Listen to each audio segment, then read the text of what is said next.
William Fox-Pitt ou l'art de faire l'unanimité. Moi, si j'avais un mot pour le définir, ce serait l'élégance. C'est quelqu'un de très humble. Un homme de cheval. C'est un homme de cheval. Géant. Fox-Pitt, c'est le mythe pour le concours complet, donc c'est juste génial d'être ici. Jeudi à Saumur, le numéro 1 mondial est devenu professeur le temps d'une journée. Et avec l'humour et la légèreté qui le caractérisent, le cavalier a distillé ses conseils sans concession. Regarde en haut, voilà. C'est déjà un peu mieux. OK? Pour l'instant, tu es comme ça et c'est le cheval qui te porte. Stéphane, victime numéro 2.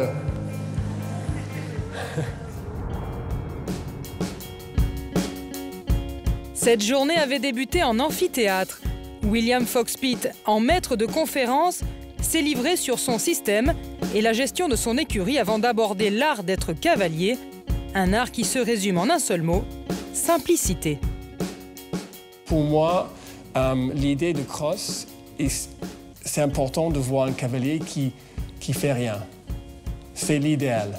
L'idée, c'est que avec la plupart des obstacles, il faut les sauter facilement. Ouais, je crois que ça suffit. Et c'est ensuite à cheval que le cavalier s'est illustré. Je vais discuter avec vous le complet dans la manière Fox-Pitt. Empruntant pour l'occasion une jument de 8 ans, montée par Stanislas de Zukovitch, William Fox-Pitt développe sa théorie de la simplicité qu'il applique aux exercices à cheval. Je veux un cheval qui cherche l'obstacle. Je veux que les oreilles cherchent où qu'est-ce qu'elle va faire. Et pour l'instant, tu vois qu'elle ne veut pas regarder. Elle espère que l'obstacle va disparaître. Go. Go. Okay, so you can see.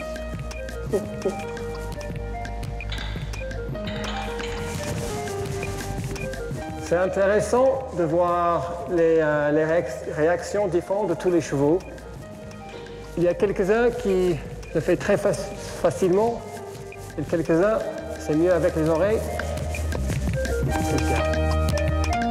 Il faut que le cavalier ait en permanence vraiment l'obligation de s'adapter. C'est un sport de sensation, c'est un sport d'adaptation à chaque cheval, et c'est ce qui en fait la beauté. Et dans l'après-midi, le numéro 1 mondial est devenu instructeur. 3 groupes de cavaliers se sont succédés sous ses yeux. Difficile alors de passer à côté de la notion phare de William Fox-Pitt. C'est pas mauvais de garder la crinière en collier. Pour trouver l'équilibre, tu dois être confiant dans cette position pour trouver l'équilibre. Et c'est à cause d'équilibre? L'équilibre, en effet, une notion chère au géant d'1,96 m qui a dû adapter sa grande taille pour pratiquer une équitation légère et efficace. J'avais quelqu'un, elle a commencé avec moi à 17-18 ans. Elle avait horreur. Et qu'est-ce que je vais faire? J'étais grand, droit, rigide. Elle a vraiment commencé le travail pour m'aider. Et maintenant, je suis plus souple, j'ai un équilibre qui marche bien pour moi. Et c'est l'idée que tout le monde a un équilibre, mais il faut le trouver et il faut en travailler. Il a fait réfléchir là-dessus. Je pense qu'il faut dans le fonctionnement, avec les articulations avec les genoux, et il parle beaucoup du fonctionnement du cavalier avant de parler du cheval. Et vous voyez, il nous disait, vous avez un mauvais galop, etc. Bien sûr, mais déjà, restez en place, fonctionnez avec votre cheval et tout va aller bien. Je pense qu'on doit réfléchir à tout ça.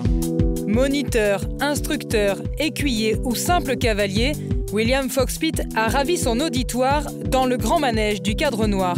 Il nous a aussi rappelé que l'équitation, c'est avant tout l'école de l'humilité.